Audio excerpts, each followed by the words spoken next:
Yes, bibigyan ko kayo ng tatlong rason kung bakit itong payong na to ang bilhin ninyo. Siyempre, una, dahil ito ay windproof. Hindi siya yung basta-basta na babaliktad. Kasi, tingnan nyo naman, yung kanyang ribs. Ito ang mga tinatawag na ribs, guys. Ito yung mga alambre na to na nakapaligid sa kanya. Yan yung ribs. Yung ribs ay double siya, kaya 20 ribs ang meron siya. Kung bibilangin nyo, 10 lang yan, tigti 10 lang yan. Pero plus times 2 mo kasi dahil doble nga yung mga alambre na nakakabit sa kanya. So hindi siya basta-basta babaliktad, hindi siya basta-basta gaganon. Problema natin sa mga folded na payong, di ba? Kapag humangin, sobrang ang bilis-bilis niya lang bumaliktad. Yan siya babaliktad. Gaganon-ganon lang siya pero hindi yan siya babaliktad. Ganun siya ka windproof, guys.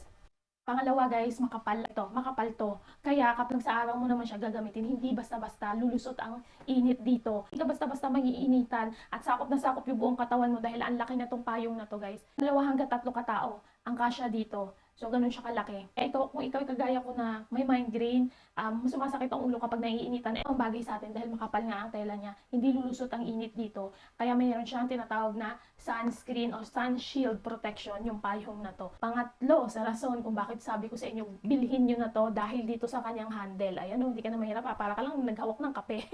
Ayan o, hindi ka mahihirapan. Tapos hindi ito basta-basta liliparin. Hindi ito basta-basta matatangay. Hindi mo babibitawan kasi nga pwede mo ilusot yung kamay mo. At itong handle na to ay, ayan, tingnan nyo. Yan, nag-iikot yan siya. Ito yung kakaiba sa kanya dahil mayroon siyang handle. Ayan, na pwede mong isabit sa bag mo para hindi mo mawala yung payong na to. Di ba kasi madalas natin tong nabibitawan, lagi natin nangiiwan, lagi nabibitawan, lagi napapatong kung saan. Kaya after mong gamitin, ikabit mo siya sa bag mo, i-shoot mo siya sa bag mo at hindi yun mawawala kasi nga meron kang ganito. Ito yung kakaiba sa payong na to. Meron siyang hook. Ayan, meron siyang hook na pwede mong ilagay, isabit sa bag mo. Ayan, after mong gumamit nito, tupiin mo lang siya ng napakadaling ganyan, ikut-ikutin. Tapos maganda yung lock niya, oh. Ayan, oh, hindi yung mabilis masira na lock. Ito magandang lock na to. Tapos, ayan, ikutin mo lang siya ng ganyan, isabit sa bag mo after mong gamitin. And ayan, hindi na mawawala. Kasi, nakasabit na siya sa bag mo. Tapos, pag gusto mo siyang gamitin, napakadali lang din, iikot mo lang din siya, tatanggalin, bubuksan. May payong ka na.